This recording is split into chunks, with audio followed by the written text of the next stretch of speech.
Michigan, Ohio State, and Penn State were the only Big Ten teams picked to win the conference as voted by the annual preseason Cleveland.com media poll.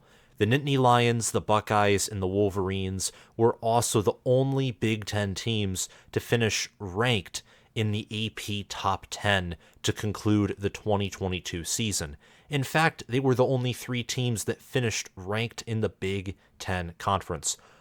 All those teams played New Year's Six Bowls. Michigan and Ohio State went to the college football playoff and unfortunately lost in their semifinal games. Penn State got to take home a Rose Bowl win and trophy. Two of the three teams had their coaches speak today at day one of Big Ten Media Days. Jim Harbaugh will be speaking tomorrow at day two of Big Ten Media Days. Mark Rogers, the voice of college football, inspired this video with a question that he asked James Franklin today. And the question, and I'm obviously paraphrasing here, was along the lines of, look, Michigan and Ohio State have built their offenses completely differently.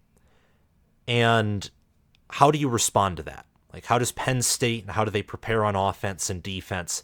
How do they respond to Michigan and Ohio State, and how the Wolverines and Buckeyes, despite taking different paths and different modes of operation and how they win games and how they dominate the conference, how do you prepare for those respective teams? And James Franklin went on to say that basically he is going to do things the Penn State way and do what Manny Diaz and Mike Yurcich want to do on the defensive and offensive side of the ball, respectively, to respond to the Wolverines and the Buckeyes. Now, that's a really great question, as posed by Mark Rogers. Almost said Mike Rogers, pardon me. That's a phenomenal question, I think. It's an awesome question because Penn State is finally being talked about on the same level that Michigan and Ohio State are. Like, there's preseason hype, which is valid because of a monster at quarterback in Drew Aller, who's 240 pounds, like 6'4".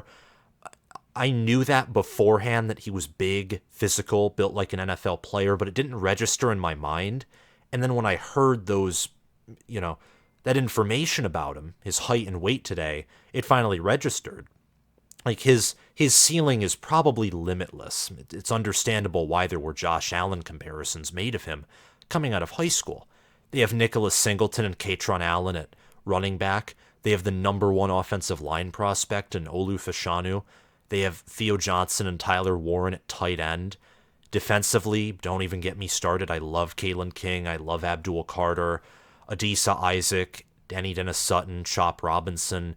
And then at safety, we can't forget about Keaton Ellis either, or Johnny Dixon at corner, who will be overshadowed by Kalen King, but will be an elite corner nonetheless.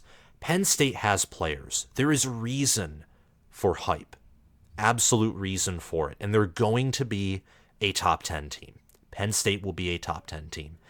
However, James Franklin, last year and the year before that, was 0-2 in 2021 and in 2022 against the Wolverines and the Buckeyes. He's 0-4 since the COVID year.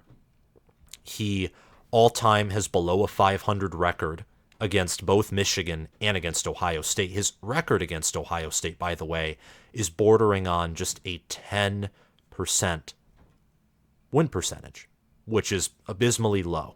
That's like Jim Harbaugh pre-2021 level stuff.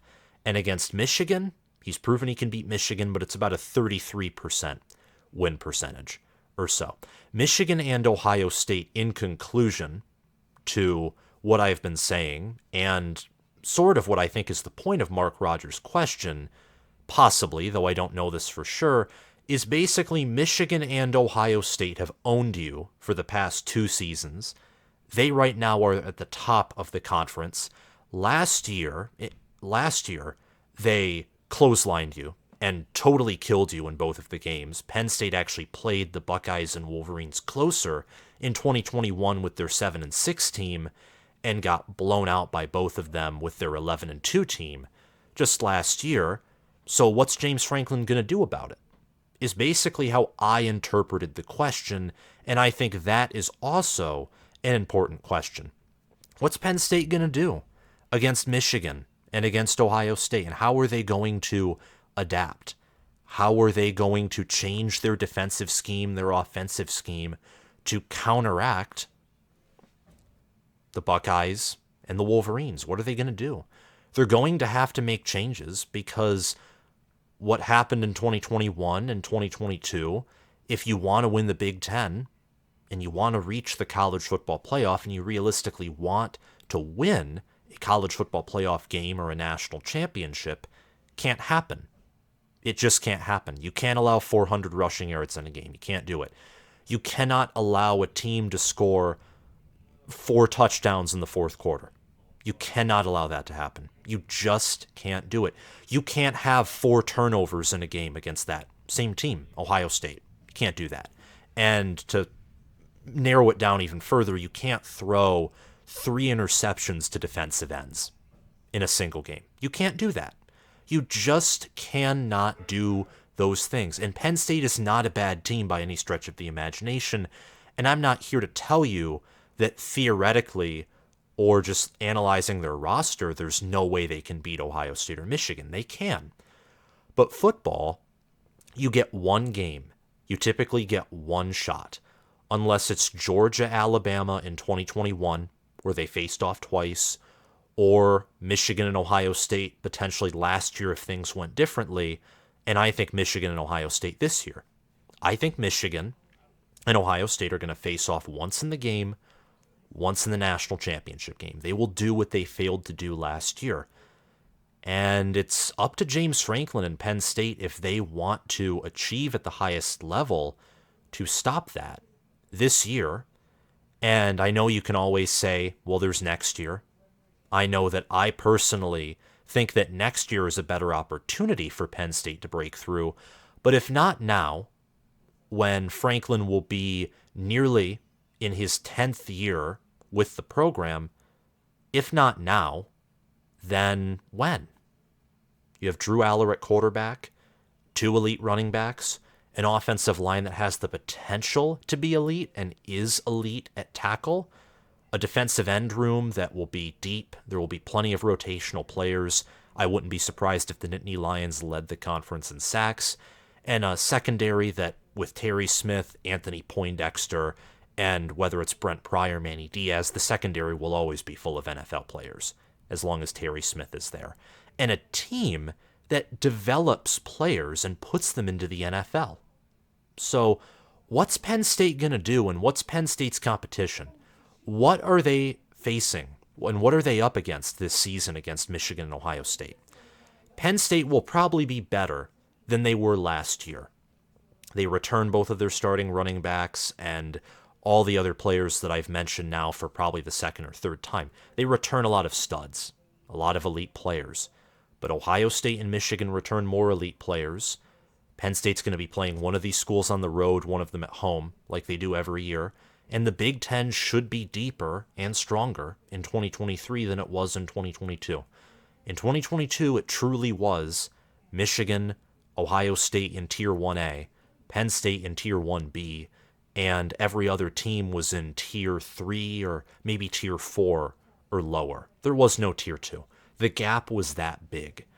I don't think the gap will be quite that big this season. I think Michigan and Ohio State and Penn State certainly would make up your top 3, though I think Wisconsin potentially could make the argument to make that a top 4.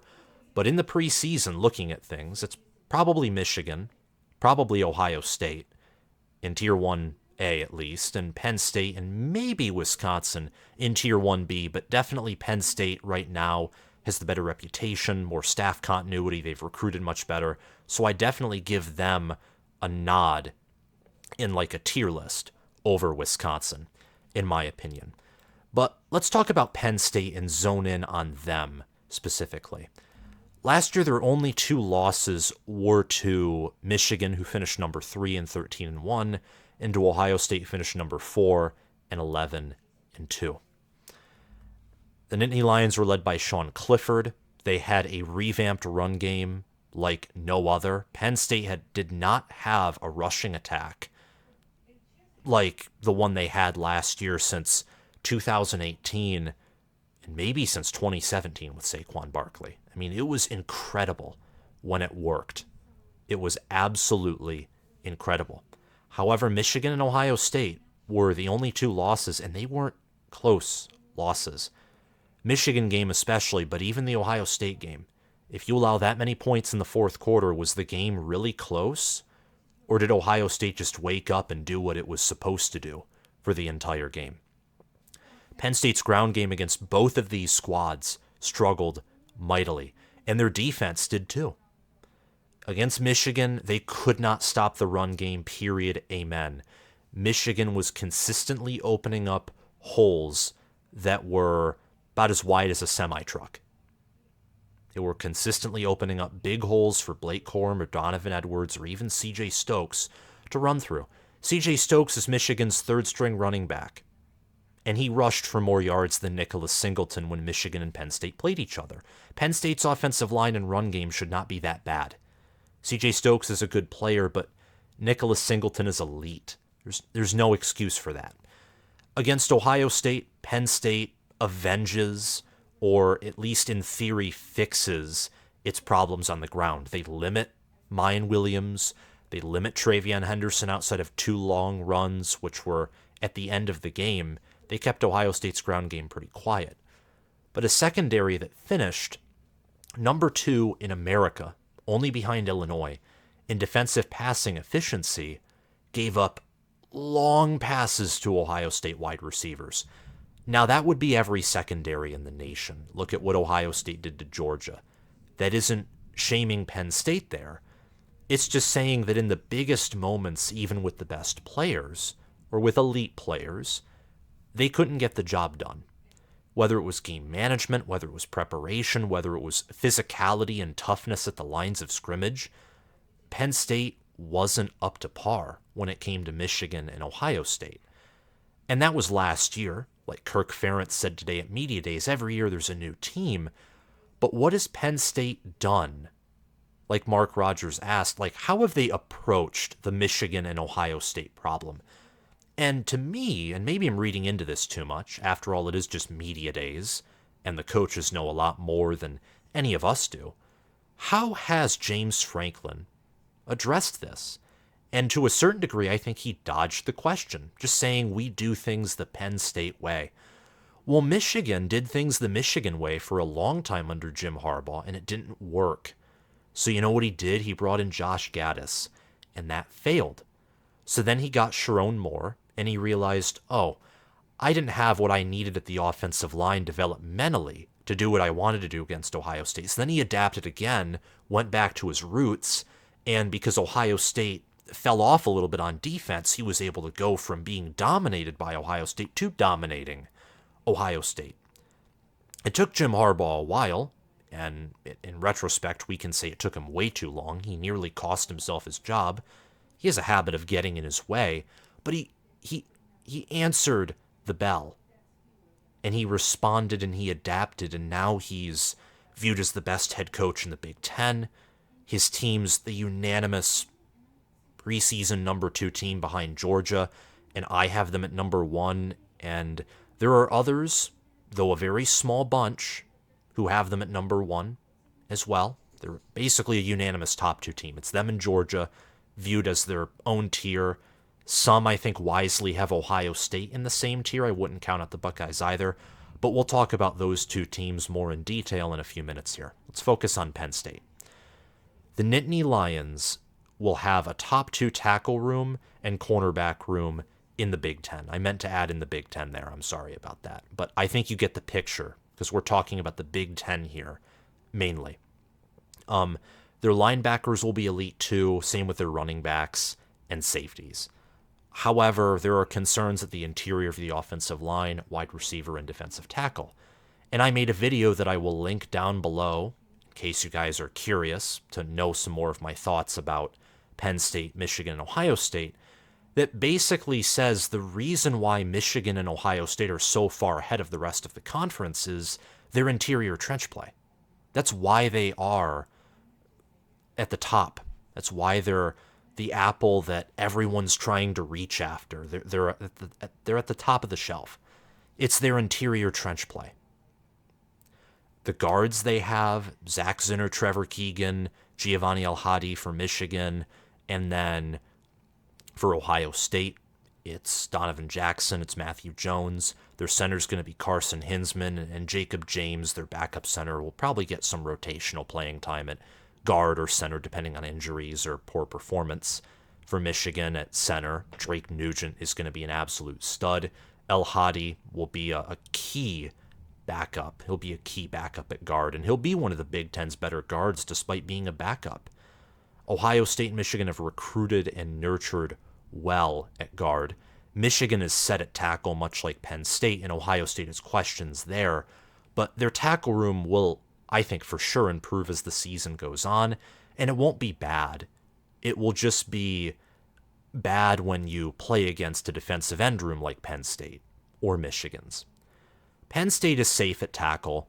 Kalen King is potentially the best cornerback in the nation, and that was last year, and he's returning for this year, where he'll be even better with another preseason of development. Defensive tackle was a weakness for Penn State last year. I've read comments by Penn State fans that have admitted this too. P.J. Mustipher never really recovered from his injury, and the defensive tackle room was undersized. But even with Hakeem Biamon and other players there, they are still inexperienced. There are question marks there. And Penn State's been known for being better at defensive end than defensive tackle. And that's, defensive end's flashier. It gets more attention. I really like tackles, nose tackles, and interior offensive linemen. And that's, of course, because I'm a Michigan fan. But what Michigan and Ohio State have that separates them, and I explain that in the video I have linked down below, is their interior trench play. It really sets them apart. And Penn State has questions there. Hunter Norzad at center. Average center, above average center, maybe good center, yeah. Great, elite, I think that would be stretching it. But he can prove me wrong. This is just preseason talk. Saturdays will decide how the season goes, who Penn State, Ohio State, and Michigan are, etc. This is just preseason talk. Michigan matches up better with Penn State, in my opinion. And Penn State, with that tackle problem for the Buckeyes that I just talked about a few seconds ago, I think Penn State actually matches up better with the Buckeyes this year. But there's some interesting counter-arguments to those. The Nittany Lions host the Wolverines, and Jim Harbaugh has 2 wins in Beaver Stadium against James Franklin, one in 2015, one in 2021. But he's had a blowout loss in 17, a bad loss in 19. He's 2-2 against James Franklin, 500 in Beaver Stadium. And I think he's 0-2, or I think 2015 was a whiteout game. I think he's 1-2 in whiteout games in Beaver Stadium, Jim Harbaugh is. Nonetheless, Penn State and James Franklin historically have had an easier time beating Jim Harbaugh, and Beaver Stadium, I think, is the best environment in college football. It's up there with Death Valley at LSU, and currently Sanford Stadium with Georgia, and how loud that is. It's on that level. Penn State on the road versus Penn State at home, some might boldly say is a 10-point swing. That's a lot of points just from home field advantage. Penn State plays differently at home. That team feeds off of that crowd, and that student section is unmatched. So that plays to Penn State's advantage with Michigan, because if Michigan hosted Penn State again this year, I'd give Penn State no chance, matchup-wise. Michigan has the better roster. Their scheme matches up well with Penn State. That run game, and also Michigan's home field advantage, that'd be too much for Penn State to overcome. Penn State and James Franklin have never even competed or come close to beating Michigan in a full big house, excluding the COVID year, which was an empty stadium. Practically every game in that year was a neutral site. James Franklin and Penn State, I think, match up better with Ohio State, but the problem is Franklin is 1-8 versus Ohio State, and more importantly, the game is in Columbus, Ohio. And Ohio State's going to take Penn State seriously. Ryan Day is on a trek to prove himself in his own right. just like James Franklin and even like Jim Harbaugh. Jim Harbaugh being 0-2 in the college football playoff, and with the whole NCAA suspension potentially looming, you don't think he's going to want to prove himself? So all three of these teams are going to be out for blood. These games will be entertaining. They'll be top 10 matchups. The whole world will have its eyes on the Michigan-Penn State, Michigan-Ohio State, and Ohio State-Penn State games. They just will. Finally, Penn State is number 56 in returning production, which is 8th in the Big Ten, and they return 11 all Big Ten players, which is 3rd in that category. The Nittany Lions, I think, will be strong in pass rush and really total pass defense with their awesome corner room. Their defense will be top 10. I think their offense will be top 20, top 15. They'll be a top 10 team. I see them going anywhere from most likely 9-3 to 11-1. I think their absolute floor would be 8-4 or 9-3 with a bowl loss, and their absolute ceiling would probably be going, I'm going to boldly say 14-1 and either losing in the national title game or losing a regular season game but winning it all. They really do have that much talent. If Drew Aller immediately comes out and is like a Josh Allen, the O-line's elite, the defensive tackle room, what people say about it no longer being undersized turns out to be true, this team has that potential to reach and play at the highest level, for sure. So tell me, before we dive into Michigan and Ohio State and that side of things, tell me how many wins and losses you think Penn State has this year. Tell me what you think about their defense and offense and how it matches up with Michigan down in the comments below. Also, make sure to subscribe to the channel and hit the notification bell so you can get notified when I react to Day 2 of Big Ten Media Days tomorrow. And if you haven't watched my reaction to Day 1 of Big Ten Media Days, please click the link to that video down below in the description. Now to talk about the Michigan and Ohio State side of things. And again, the top 2 is for the Big Ten, though for Michigan and Ohio State, I think for running back and guard, I think they're top 2 nationally. Like, their running back room, if healthy, Ohio State's, I think, if healthy, is better than Penn State at running back. And guard, Donovan Jackson and Matthew Jones and Zach Zinner and Trevor Keegan are only matched potentially by Georgia at guard. And I think the Buckeyes and Wolverines edge out Georgia at guard nationally. These two teams are incredible. As you can see, they're both in my top 2 in my preseason rankings, and it's the same for my power rankings. I think they're the 2 best teams in the Big Ten and the nation. They'll have the 2 best quarterbacks, running backs, centers, guards, wide receiver rooms, defensive tackles, linebackers, and safeties. Both will be top 2 in those categories in the Big Ten. Michigan, I also think, will be top 2 at corner, in my opinion. I think that with Will Johnson and Josh Wallace and Jaden McBurrows, they'll have a deep corner room. There will be some vulnerability there. Josh Wallace is a new player, and outside of Will Johnson, there isn't an elite player at corner. But Johnson could be the nation's best corner this year. I also think that Michigan will be top 2 in special teams, especially with James Turner coming in at kicker. The Buckeyes, on the other hand, along with the Wolverines, will also be top 2 in the Big Ten when it comes to staffs. I think that Michigan and Ohio State, they have some of the best defensive minds, offensive minds in the country. Their assistant coaching pools are deep, wide. They recruit well. Ohio State recruits better. I'd say Michigan develops better, and they kind of even each other out. If you combine these two teams, this would be one of the greatest teams of all time. If you combine the staffs, combined the players, and trimmed the excess fat. These are really good teams. I think Michigan in the regular season will go 13-0. They'll win the Big Ten, go undefeated again, but Ohio State has something to say about that. They'll enter the game 11-0. They will play Michigan close. They could win in Ann Arbor. It's likely that that could happen. I'm not saying that I'd favor Ohio State to win. I'm picking Michigan. I think Michigan has the better chance to win, but there is a good chance, a great shot for Ryan Day to be 2-2 versus Jim Harbaugh instead of 1-3. Yes, this means that I have Penn State losing to these two teams again, and that's because, look, Michigan has the best running back room, offensive line, and defensive back room in the country, I think, and they're my number 1 team. And then Ohio State has the best wide receiver room. and the best defensive tackle room nationally, and they're my number 2 team. And if Michigan's not number 1, Ohio State slots in at number 1. And then it would be Georgia. I think those 3 teams this year will be the tier 1, the cream of the crop of college football. They're incredible. And Penn State, I think they're times 2024, and quite frankly, I don't think James Franklin has an answer. He kind of has to prove it to me before I say that he has an answer.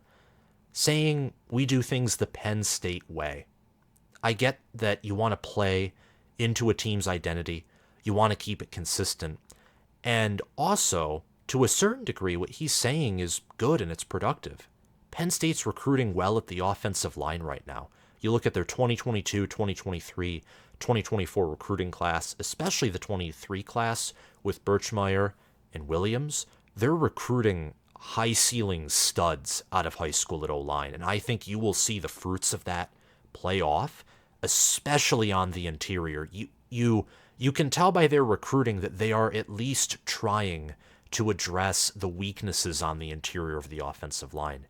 But will it come through this year? I don't necessarily think so. And as much as Manny Diaz did at Miami when he was the defensive coordinator under Mark Richt, and as good as he did last year, fielding his first top 10 scoring defense in his career, I do think that his defense is a little bit gimmicky. Watching the Ohio State games, watching the Michigan game, and even like the Michigan State game, for example, and how Michigan State competed with Penn State for 3 quarters before Penn State put it away. I look at this team and I think there's just too much to overcome. Now, can they overcome it? Can they beat one of the Buckeyes or the Wolverines? Absolutely. I said the likely outcome of this team is 9-3 to 11-1. They can go 11-1. They can beat Michigan. They can beat Ohio State. My power rankings would say they have the best chance of beating Michigan compared to the Buckeyes. My gut tells me it's the inverse. I think that there's actually a better chance this year that Penn State goes on the road and beats Ohio State than beating Michigan at home, just because they can exploit that tackle mismatch, and Penn State's defensive ends are good enough to steamroll through tackles that aren't great, and they have the corners to keep up with Ohio State's wide receivers. It was their secondary and Michigan's were the only 2 secondaries last year that could keep up with Ohio State's wide receivers, and at the end of the day, the reason Michigan won and Penn State didn't is Michigan had the much better offense, and Michigan also had better defensive tackles. Plus, Ohio State had their running back room was more banged up against Michigan than it was Penn State. But anyway, I digress. Michigan's number 5 in returning production nationally, Ohio State's number 48. But the Buckeyes return more all Big Ten players. Michigan returns 12, the Buckeyes return 16. Michigan returns players like J.J. McCarthy, Blake Corum, Donovan Edwards. Their guards, Zach Zinner, Trevor Keegan, and Giovanni Alhadi, who got significant playing time, along with tackle Trente Jones, who got significant playing time. They return Roman Wilson and Cornelius Johnson at wide receiver. They return Kris Jenkins at defensive tackle, Jalen Harrell at defensive end, Mason Graham at defensive tackle too, who got significant playing time as a backup. Junior Colson and Michael Barrett return at linebacker. And on the defensive back, they got Rod Moore, Makari Page, Will Johnson, and Mike Sander are still returning. All of those players are great players at worst, elite players at best. Now let's go to Ohio State. They return Travion Henderson, Mine Williams, Dallin Hayden, Chip Trainum at running back, all of whom got playing time. Good players at worst, elite players at best, if healthy. They return tight end Cade Stover. Their guards, Donovan Jackson, Matthew Jones. Their wide receivers, Marvin Harrison Jr., who should have won the Biletnikoff Award, Emeka Egbuka, Julian Fleming. Defensively, they get Jack Sawyer back along with JT Tuimoloau. Mike Hall, when healthy, is, I think, potentially the nation's best defensive tackle. They return Ty Hamilton and Tyleik Williams there too. At linebacker, Tommy Eichenberg, Steele Chambers. At corner, noseback, safety. They're going to have Davison Igbinosun and Denzel Burke at corner. They're going to have Cameron Martinez, Lathan Ransom, and Josh Proctor at safety. But Jahad Carter will have something to say about the starting safety spots too. Guys, these rosters I know close to the back of my hand. Same with Penn State's. Admittedly, I'd say Michigan's and Ohio State's I might know a little better, but that's because I think these two teams are better as well. So I think for Penn State and the question that Mark Rogers posed, I think that what James Franklin is doing, just quite frankly, isn't good enough. It isn't good enough right now. And some of that is his fault. A lot of that is. Part of that, too, is the fact that Penn State simply returns less than these two teams do. And by the way they've recruited, the way they match up, and with their assistant coaches, Michigan and Ohio State just are at a better advantage. I think that Penn State will likely be a better team than they were last year, but their growth will be sidelined by Michigan and Ohio State, who I think will grow tremendously. And that's saying something because they were top 4 teams already. So imagine how much better they will be when they tremendously grow from being number 3 and number 4 to number 1 and number 2. The Nittany Lions can get it done, but I think that 2024 with an easier schedule is a better time. And I talked about this video today because Mark Rogers, I think, posed a really good question. Like, what are you doing? It's accountability. What are you doing to address the elephant in the room? How are you fixing what your job description says you need to fix? But ultimately, we'll see what James Franklin does this year. Only time and Saturdays and 60 minutes of football for 12 regular season games will tell us, and I cannot express how excited I am for that. So if you want to see good college football content, subscribe to the channel and hit the notification bell and like this video. Thank you guys for watching, and I'll see you guys later. Bye-bye.